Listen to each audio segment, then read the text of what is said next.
الحمد لله وكفى وسلام على حبيبه المصطفى أما بعد فأعوذ بالله من الشيطان الرجيم بسم الله الرحمن الرحيم ومن أظلم ممن منع مساجد الله أن يذكر فيها اسمه وسعى في خرابها صدق الله مولانا العظیم۔ بارگاہ رسالت میں آپ صلی اللہ علیہ وسلم میں درود پاک کا ہدیہ پیش کریں۔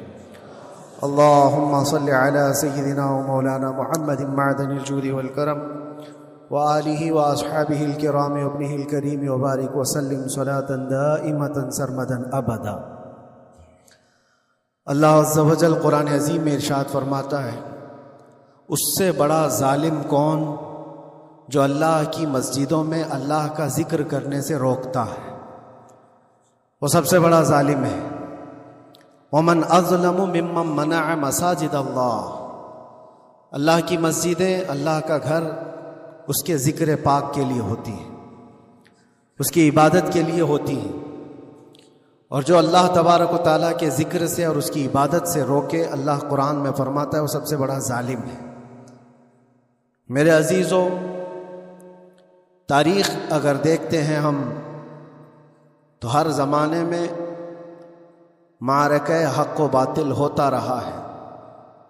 باطل طاقتیں ہمیشہ یہ چاہتی ہیں کہ اللہ کے ذکر کو روکیں، کیونکہ طاغوت شیطان جس کا ذکر قرآن میں ہے، وہ ہمیشہ سے یہ چاہتا رہا ہے کہ اللہ کا ذکر کرنے والوں کو روک دیا جائے، کیونکہ اس نے اللہ تبارک و تعالیٰ سے یہ وعدہ کیا، چیلنج کیا تھا، لَأَقْعُدَنَّ لَهُمْ صِرَاطَكَ الْمُسْتَقِيمِ، اے رب میں تیرے سیدھے راستے پر بیٹھ جاؤں گا، ثُمَّ لَآتِيَنَّهُمْ مِنْ بَيْنِ أَيْدِيهِمْ وَمِنْ خَلْفِهِمْ وَعَنْ أَيْمَانِهِمْ وَشِمَائِلِهِمْ، اور میں اس سیدھے راستے پر جو بھی گزرے گا اس کو کبھی سامنے سے آ کر بہکاؤں گا، کبھی پیچھے سے آ کر بہکاؤں گا، کبھی دائیں سے کبھی بائیں سے۔ اور اللہ تبارک و تعالیٰ سے شیطان مردود یہ کہتا ہے، وَلَا تَجِدُ أَكْثَرَهُمْ شَاكِرِينَ، تو تیرے بندوں میں شکر گزار بندے نہیں پائے گا۔ مطلب یہ ہے کہ ابلیس لعین مسلسل یہ کوشش میں ہے کہ اللہ تبارک و تعالیٰ کے بندوں کو اس کے ذکر سے دور کرے، اس کے شکر سے دور کرے۔ آج بھی وہ کیفیت ہم دیکھتے ہیں کہ سب سے زیادہ اللہ کے ذکر سے روکنے کے لیے جو شیطانی طاقتیں کوشش کر رہی ہیں، مگر میرے عزیزو، یہ تمہارا امتحان ہے، تمہارا امتحان ایسا کہ کبھی یہ مت سمجھنا کہ تم خالی ہو، کیونکہ قرآن پاک اللہ تبارک و تعالیٰ 21ویں پارے میں فرماتا ہے، احسب الناس ان یترکوا ان یقولوا آمنا وهم لا یفتنون، کیا لوگ یہ گمان کر کے بیٹھے ہیں کہ وہ ایمان لے آئے تو ہم ان کو آزمائیں گے نہیں، یا ان کو چھوڑ دیا جائے گا؟ جو ایمان لایا ہوا بندہ ہے وہ آزمایا جائے گا۔ ایمان اگر تمہارے پاس ہے تو تمہیں امتحان سے بھی گزرنا ہی ہوگا۔ یہ ایمان کسی حلوہ پراٹھے کا نام نہیں ہے، کھا کر کے مست نیند سو جائے، پھر اسے اس دار فانی میں، اس دنیا میں امتحانات سے گزار کر کے اپنے ایمان کی کسوٹی کو دکھانا ہوگا۔ اسی لیے قرآن یہ بھی کہتا ہے کہ تمہیں کیسے کیسے آزمایا جائے گا، وَلَنَبْلُوَنَّكُمْ بِشَيْءٍ مِّنَ الْخَوْفِ وَالْجُوعِ وَنَقْصٍ مِّنَ الْأَمْوَالِ وَالْأَنفُسِ وَالثَّمَرَاتِ، ہم تمہیں آزمائیں گے کبھی بھوک سے، کھانے کی قلت سے، اور کبھی خوف سے، ڈر آئے گا تمہارے پاس، اور پھر اللہ تعالیٰ فرماتا ہے کبھی مال و دولت کی کمی سے، وَنَقْصٍ مِّنَ الْأَمْوَالِ وَالْأَنفُسِ، کبھی لوگوں کی جان چلی گئی ہو، کثرت سے تمہارے عزیز مر گئے، یہ بھی آزمائش ہے، اور پھلوں کی کمی۔ اللہ تعالیٰ فرماتا ہے یہ 5 چیزیں ہیں جو تمہاری زندگی میں آئیں گی اور تمہیں آزمایا جائے گا، اور ان کمیوں کے وقت تمہارا ایمان دیکھا جائے گا، تم کیا کہتے ہو۔ اور اللہ تعالیٰ فرماتا ہے جب کبھی تمہیں بھوک سے آزمایا جائے، خوف سے، ڈر سے آزمایا جائے، اور مال کی کمی سے آزمایا جائے، امتحان لیا جائے، تو اس وقت جو بندہ یہ کہتا ہے، اللہ فرماتا ہے انا للہ و انا الیہ راجعون۔ اللہ تعالیٰ فرماتا ہے ان لوگوں کو یہ بشارت ہے، ان صبر کرنے والوں کو یہ بشارت ہے کہ جب ان پر مصیبت آتی ہے تو یہ کہتے ہیں ہم اللہ ہی کے ہیں اور اللہ ہی کی طرف لوٹنے والے ہیں۔ یہ مصیبت کے وقت یہ جو 5 چیزوں سے آزمایا گیا ہے، ان آزمائش کے دور پر جو بندہ اللہ تبارک و تعالیٰ کی اس عطا پر راضی رہتا ہے وہ صبر کے ساتھ نکل گیا ہے۔ آج کے دور میں بھی میرے عزیزوں بے شمار جانیں ہمارے درمیان سے جا رہی ہیں۔ آپ کو اندازہ ہے موت اتنی عام ہو گئی ہے، اتنی عام ہو گئی ہے کہ اب لوگوں کو موت پر کوئی افسوس بھی نہیں ہوتا۔ ہر دن خبریں موت کی سرخیاں چھاپتی ہیں۔ 100-200 کی موت کوئی معنی نہیں رکھتی۔ آج فلسطین کے نہتے بچوں میں تقریباً 45,000 لوگ سال بھر میں مر گئے۔ 45,000 کوئی تعداد ہوتی ہے کہ نہیں ہوتی؟ اتنی بڑی جانوں کا جو نقصان ہے یہ آزمائش ہے، اور یہ جانوں کے ذریعے سے آزمائش تھی۔ مال کی کمی کی آزمائش تو ایسی ہے، ملک شام، یمن، بہت سارے ایسے ٹوٹے پھوٹے علاقے، عراق، جہاں پر لوگ کھانا اور دوائیوں سے جوجھ رہے ہیں اس طرح سے کہ وہ گھاس کھانے پر مجبور ہیں۔ بہت سارے ایسے علاقے جہاں پر چھوٹے بچے پھینکے ہوئے کچرے میں سے دانے چن کر کے کھا لیا کرتے، وہ اپنے پیٹ کی اس آگ کو بجھانے کے لیے دانے دانے کے لیے ترس رہے ہیں۔ یہ بھوک کی آزمائش ہے، مال کی کمی کی آزمائش ہے، جانوں کی آزمائش ہے۔ عزیزان گرامی وقار، اور پھر خوف کے ذریعے سے جو آزمائش ہے وہ ہم دیکھ رہے ہیں آج۔ خوف ظالموں کے ذریعے سے تم پر مسلط کیا جائے گا۔ ہر آدمی ڈرا سہما ہوا، ہر آدمی اپنے اندر ایک ڈر لیے بیٹھا ہے کہ نکلوں گا تو کیا ہو جائے گا۔ ان سب کے درمیان اللہ کی بارگاہ میں سجدہ ریز ہونے کا نام ایمان ہے۔ سب حالات ہوں گے اس طرح سے، اور انہی حالات کے درمیان جو بندہ اپنا سر جھکاتا ہے مولا کریم کی بارگاہ میں وہ ایمان والا ہے۔ آؤ اگر ایمان کی کمال کی مثال دیکھنا ہے تو کربلا کے میدان میں کون کون سی آزمائشیں تھیں۔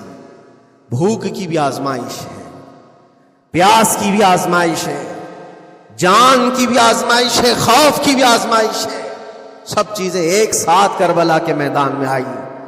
رسول اللہ کے گھرانے پر، اہل بیت پر وہ کیسا عظیم امتحان تھا جب وہ 72 لوگوں کا 82 لوگوں کا قافلہ بھوک اور پیاس سے جوجھ رہا ہو، 3 دن سے ان کے اوپر کھانا اور پانی بند ہو، اور ان شہزادوں کے ایمان میں ذرا برابر بھی فرق نہیں آتا، نہ ان کے ایمان میں، نہ حوصلے میں، نہ ہمت میں فرق آتا ہے۔ 3 دن کے بھوکے اور پیاسے باطل سے نپٹنے کے لیے کس طرح سے کمر بستہ ہے۔ یہاں تک کہ بھوک کی شدت ایسی تھی کلیجہ منہ کو آئے، 6 ماہ کا بچہ بھی روتے روتے زبان جس کی سوکھ گئی ہو، وہ ماں جو بچے کو دودھ پلاتی ہے اس کے سینے سوکھ چکے ہوں، دودھ ختم ہو چکا ہو، ماں کے پستانوں میں کیسی قلت ہوگی۔ پانی کا ایک قطرہ ان کے گھر تک نہیں پہنچ پاتا، ماں اپنے بچے کو دودھ نہیں پلا سکتی تھی۔ اس سے زیادہ کیا آزمائش تھی یہ بھوک اور پیاس کی آزمائش۔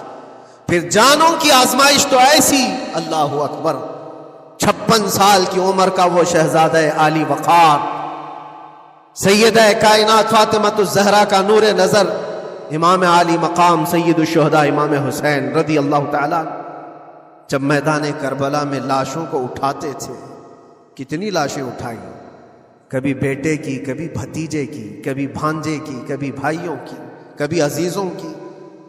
میاں ہم اپنے گھر سے نکلنے والے ایک جنازے کو اٹھاتے ہیں تو 8 دن تک ہمارے اندر سے ہوش نکل جائے۔ کوئی اپنے بچے کو اپنے ہاتھوں سے دفن کر کے دیکھے پھر کیفیت پتہ چلتی۔ امام حسین نے ایک نہیں اپنے لاڈلوں کی لاشیں اس طرح سمیٹی۔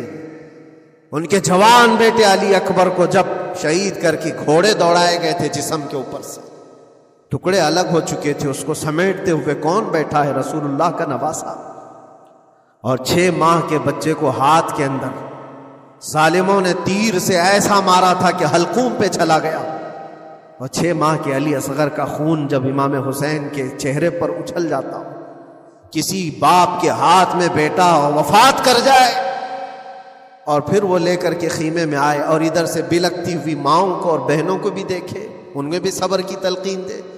کبھی کبھار میں سوچتا ہوں اللہ یہ کیسے امتحانات سے گزرا تھا فاطمہ کا لال، کیسے امتحانات سے، بھوک اور پیاس کی شدت الگ، یہ جانوں کی شدت، جانوں کے جانے کا غم الگ، عزیزوں کی لاشوں کو اٹھانے کا بوجھ الگ، پھر اس پر 22,000 کا لشکر جرار سامنے، اس کا خوف لوگوں کے اوپر ڈالا جا رہا ہے۔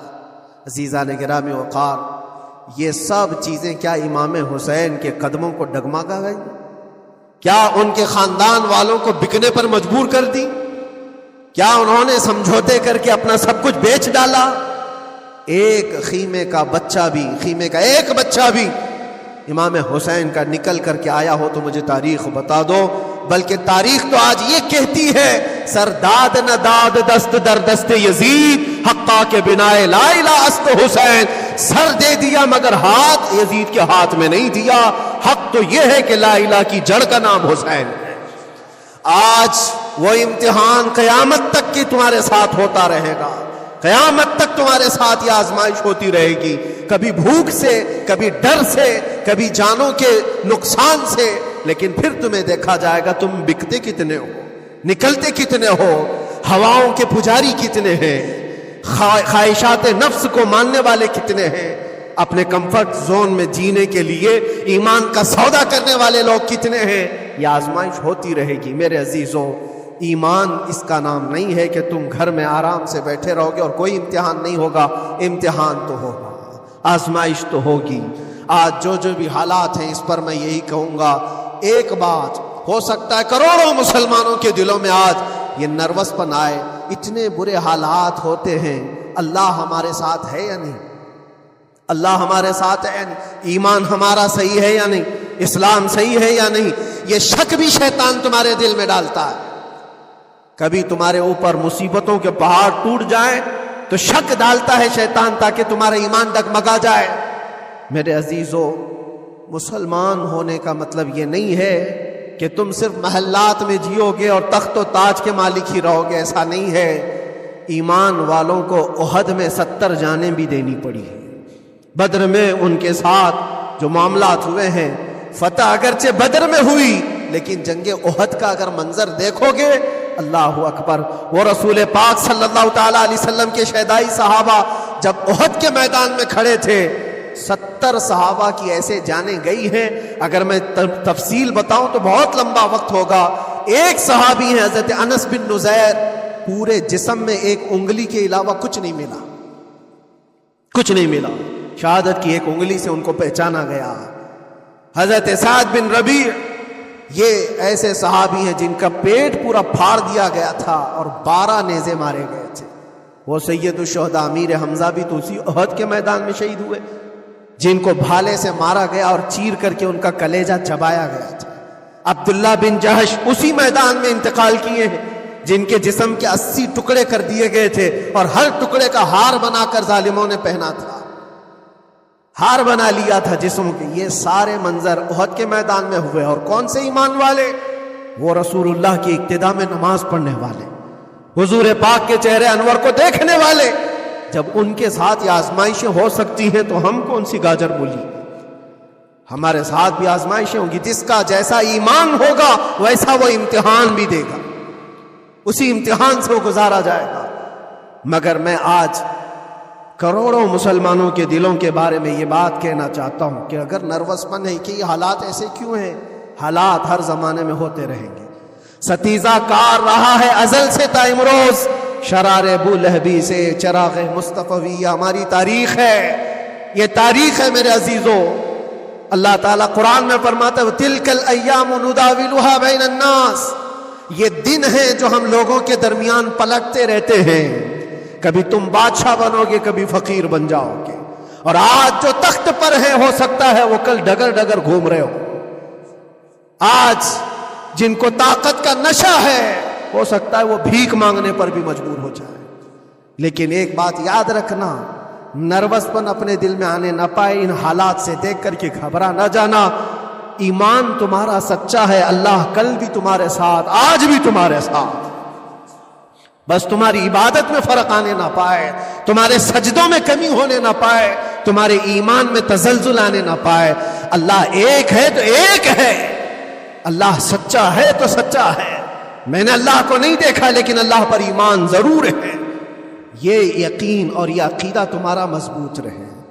ہاں ہمیں معلوم ہے، کچھ لوگ ہم سے یہ پوچھتے بھی ہیں، اللہ تبارک و تعالیٰ پوری کائنات کا مالک، جس نے ہر چیز پیدا کیا اور اس کی عبادت کرنے والے ہو آپ، لیکن پھر اسی اللہ رب العزت کی یہ مسجدیں کیوں ڈھائی گئیں؟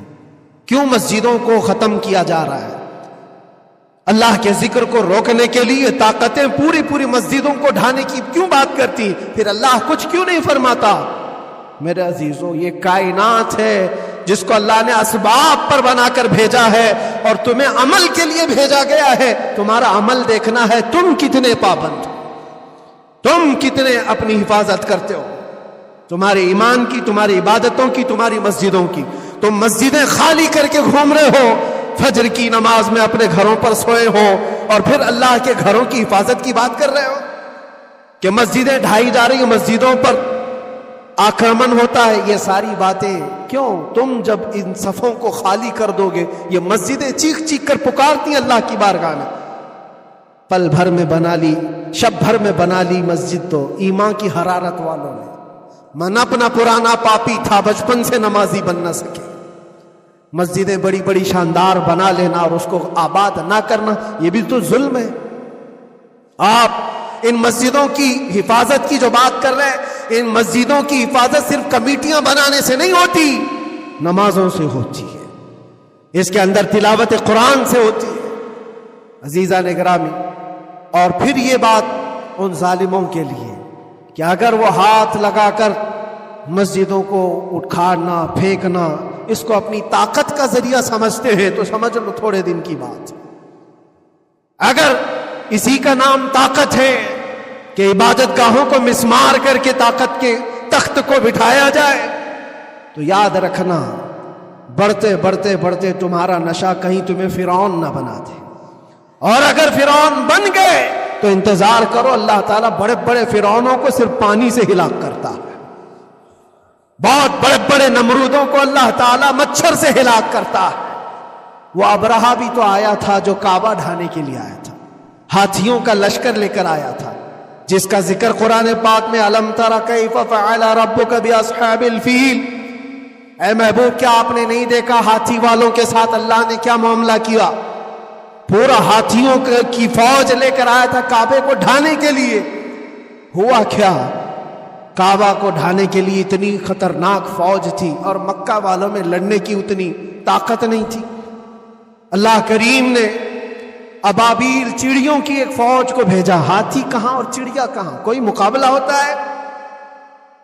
کوئی مقابلہ ہے؟ تصور میں نہیں آتا، لیکن رب تبارک و تعالیٰ کا ایک دستور ہے، بڑی بڑی طاقتوں کو چھوٹی طاقتوں سے ہلاک کرتا ہے۔ چھوٹی چھوٹی سی چڑیاں ہیں، ایک ہاتھ میں تمہارے آ جائے، ایک چونچ میں اور دو پاؤں میں کنکریاں لے کر آتی تھی، اوپر سے صرف وہ کنکریاں گراتی، ہاتھیوں کے پیٹ پھٹ جاتے اور آگ لگ جاتی تھی۔ اللہ تبارک و تعالیٰ کی طاقت کا یہ مشاہدہ، قوت کا ایک ہلکا سا اظہار جو مکہ کی ان وادیوں میں ہوا، منا، اور اللہ تعالیٰ فرماتا فَجَعَلَهُمْ كَعَصْفٍ مَأْكُولٍ، اللہ نے ان کو ایسا کر دیا جیسے کھائی ہوئی مرغی ہوتی ہے، نوچ نوچ کر کے کھا کر چھوڑی ہوئی مرغی ہو۔ پوری فوج کی حالت ایسی ہو گئی تھی۔ کعبہ مکرمہ کو ڈھانے کے لیے آئے، تب اللہ تبارک و تعالی ظالموں کو کس طرح سے نیست و نابود فرمایا۔ ہمیں یقین ہے میرے عزیزوں، اللہ تبارک و تعالی وہ ابابیل بھیجنے والا مولا آج بھی زندہ اور ہمیشہ زندہ رہے گا۔ وہ حی اور قیوم ہے، ہمیشہ سے زندہ ہے اور ہمیشہ زندہ رہے گا، لیکن تمہارا امتحان ہوتا رہے گا، تمہارا امتحان ہوتا رہے گا۔ اللہ کے نبی صلی اللہ تعالی علیہ وسلم کے لیے مدد آئی ہے تو اس کا مطلب یہ نہیں ہے کہ وہ صرف بیٹھ کر کے مدینے میں دعائیں کرتے تھے، نہیں، عمل کے میدان میں اترے بھی ہیں. صحابہ نے بھوک اور پیاس برداشت کی ہے. کتنے کتنے دنوں تک وہ ایک کھجور پر پورا دن گزارتے تھے. پیوند لگے کپڑے. حضرت ابو ہریرہ فرماتے ہیں ہم تو ایک جنگ سے ایسے واپس آئے تھے کہ ہمارے پاؤں کے پورے ناخن اکھڑ گئے تھے. پاؤں کے ناخن اکھڑ گئے. خندق کے میدان میں خود نبی پاک صلی اللہ علیہ وسلم اپنے ہاتھوں سے خندق کھودتے رہے اور پیٹ پر پتھر باندھنا، یہ سب مشقتیں، سٹرگل کیا ہے. پھر اللہ سے یہ دعا کیا مولا تو اپنی مدد بھیج دے، تو اپنے رحم و کرم کی بارشیں برسا. اور ہم یہاں مست کھا پی کر کے پھر دعا کرتے ہیں مدد آ جائے. تم نے محنت کون سی کی، کون سی مشقت کی؟ میرے عزیزو، اگر محنت و مشقت میدان میں اتر کر کرنے کا موقع نہیں ہے تو عبادتیں تو کرو اپنی پوری، اپنی نمازیں تو کمپلیٹ کر لو اور اللہ کو راضی کرو. اپنے گناہوں سے اگر وہ غضبناک ہے تو توبہ کرو. اور جاتے جاتے یہ بات بھی میں عرض کروں گا کہ آج جن لوگوں کو ایسا لگتا ہے کہ یہ کھیل تماشا ہے، ایک بات یاد رکھنا، کسی مسجد کے ختم ہو جانے سے یا مومن کے کسی کے ہار جانے سے ایمان کبھی ہارتا نہیں ہے. ایمان ہمیشہ جیتتا ہے. تھوڑی دیر کی تکلیف تو مومن کو ہو سکتی ہے لیکن اس کے ساتھ ایمان ہے تو ہمیشہ سر بلند ہے. اس سے بڑی کوئی کامیابی کیا ہے؟ ہم نے دیکھا ہے کربلا کی تاریخ میں جیتا کون ہے؟